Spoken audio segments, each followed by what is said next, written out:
bagong kaalaman tungkol sa pagpaparami ng ating mga alagang Java Sparrow.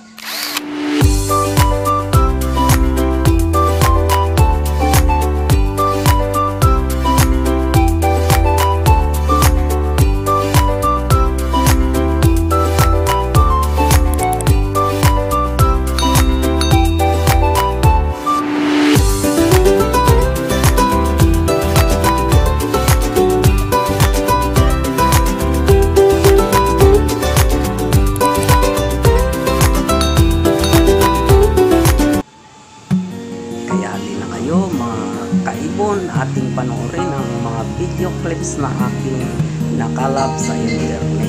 Disclaimer nga pala, ang ating mga materialis na ginagamit ngayon ay mula sa internet. Ipapakita ko sa inyo kung paano sila nakakapagparami ng kanilang mga alagang Java Sparrow. Kaya naman po, kung gusto nyong matuto at malaman kung paano ang mga eksperto nakakapagparami kaagad mabilis na dumami ang kanilang mga Java, ay panoorin po natin itong aking video.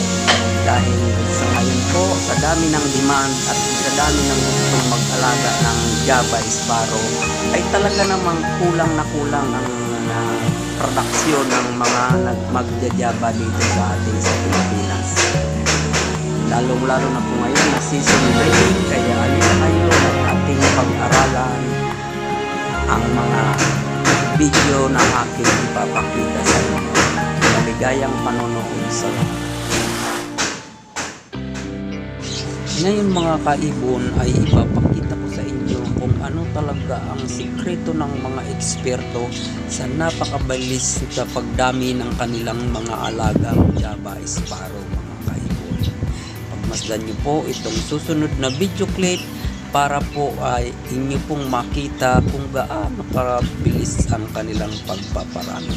Sila po ay gumagamit ng mga clay pot para sa nesting, sa nest material nila. Tayo po ang ginagamit natin ay kahoy o nest box. Sila po ay clay pot. Makikita nyo po sa video na yan na talaga namang sobrang napakarami ng kanilang mga Java Sparrow. Lahat po sila ay nakakoloni. Yan, mga kaibon, nakita nyo kung gaano karami ang inakay ng bawat isang pugad. Ganyan po kabilis magparami sa colony. Pag nakakoloni pala ang ating mga Java Sparrow, ay talaga namang nagbibigay ito ng napakaraming mga inakay sa atin. Kasi nga, dahil sa sila'y na maluwag at malayang nakakapamili ng sarili nilang kapares, o natural pairing po kasi pag nakakoloni, hindi forced pairing ang nangyayari. Ayan, makikita nyo naman kung gaano kahitik ang laman ng colony na ito, mga kaibon. Ang advantage po kasi ng colony breeding ay natural pairing. Ibig sabihin, sila mismo ang nakakapamili ng kanilang gustong kapares. Ayan mga kaibon. Mix sa colony breeding po ang aking pinapakita sa inyo. At bukod po dyan, sa kanilang mga gamit na clay pot map, papansin nyo po na malalaki ang maluluwang ang bandang ilalim ng kanilang mga clay pot. Hindi po ito ang clay pot na pangkaraniwan na pinaglulutuan natin. Ito po talaga ay pinasadya nila para gawing nest clay pot lang tawag nila dyan. Tayo naman ay nest box, pero mas maganda rin ang ating gamit kasi para din silang nasa wild pag nest box ang gamit natin. Kasi sa wild, sa mga butas sa mga punong kahoy naman talaga sila madalas na nagpupugad. At hindi natin sila nakikita sa wild na nagbubuta sila sa mga lupa o sa mga pampang ng ilog. Dito po sa atin ay alam naman natin na sa mga punong kahoy. Pero tignan nyo naman po mga kaibon, ano po, talagang hitik sa inakay ang mga kanilang pugad. Makikita nyo po ganyang karami. Siyempre mabilis, siguro hindi na tayo kukulangin pag maraming nagko-colony breeding na dito sa atin sa Pilipinas. Ayan, ngayon iilan-ilan pa lamang ang matagumpay na nakapagpaparami dito sa atin sa colony breeding. At kilalang kilala niyo po siya kung sino po siya dito sa atin sa Pilipinas. Shout out ko nga po pala kay Master Butong the Golden Hand. Siya po ang may pinakamaraming Java colony breeding at pang-dekalidad ang kanyang mga Java. Kaya naman po ay patuloy ko kayong hinihikayat sa colony breeding ng ating mga Java Sparrow, mga kaibon. Kung meron din lang po kayo ng space sa inyong bahay para paglagyan ng colony cage, ay mas nire-recommenda po ng inyong abang lingkod na mag-colony breeding po tayo sa ating mga Java Sparrow. At unang-unang sa pagkain, ang sikreto po nila sa ibang bansa tulad ng Indonesia, India, Bangladesh, sila po ay nagko-colony breeding at ang pinapakain po nila, ang pinaka main na source ng pagkain na binibigay nila ay talaga naman pong palay. Bihira po sila magbigay ng mga bird seeds na millet o white millet na ganyan, red millet, black millet. Hindi po sila nagbibigay niyan. Ang pinaka main diet ng Java na binibigay nila sa kanilang colony ay palay mismo. Yun po ang pinakamabisang pagpakain sa ating mga Java Sparrow, lalo na po sa colony. At siyempre dagdag na po natin ang mga multivitamins na nabibili sa poultry supply. Yun, gumagamit din sila ng ganon para sa karagdagang vitamina ng kanilang mga Java Sparrow. At ang advantage talaga ng colony ay masaya silang nakakapaglipad-lipad sa loob ng maluwag na colony.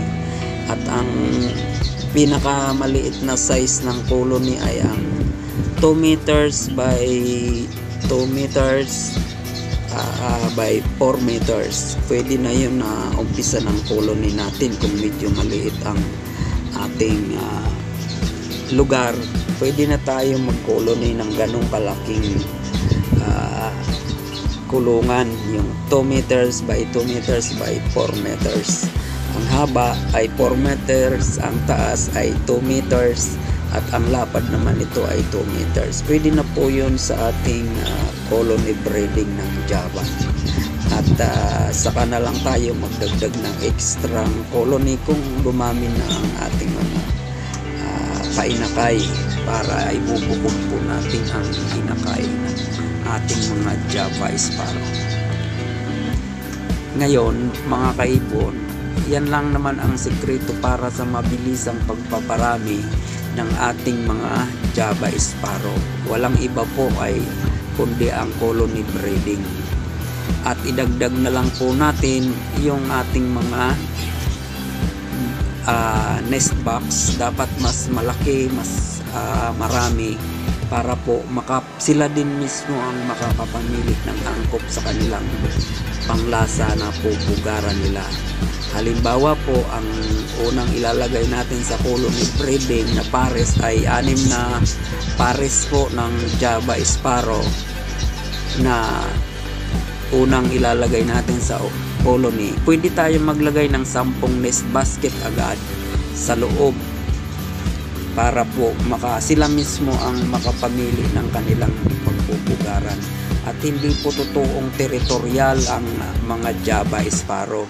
Makikita nyo naman po dito sa video na dikit-dikit ang pugad nila, na ang nilagay nilang mga pugad, pero walang naging problema sa kanila sa pagiging sinasabi ng iba na territorial daw. Kikita nyo naman po sa video, ayan, At bagkus ay ang dami nilang painakay ngayon. Ito naman pong sumunod na video clips ay ito naman po ang colony dito sa atin na nest box ang gamit. Ayan, pero mix aviary, mix colony breeding din ito ng Java. Pero mas maganda po kung may malaki kayong lugar na ibubukod nyo kung kaliko ang inyong Java, nakabukod sila. Kung silver, nakabukod din sila. At kung fawn ay dapat nakabukod din, o kaya ang iba pang mga kulay dapat nakabukod. Maraming salamat sa inyong panonood mga kaibon. At kung baguhan ka lang sa aking channel, pakibigyan mo naman po ako ng isang subscribe dyan at pakiclick nyo na rin po ang bell notification para lagi kayong updated sa aking mga bagong video. At para lagi po kayong makakapanood ng aking mga breeding tips tungkol sa iba't ibang uri ng ating mga videos. Maraming salamat.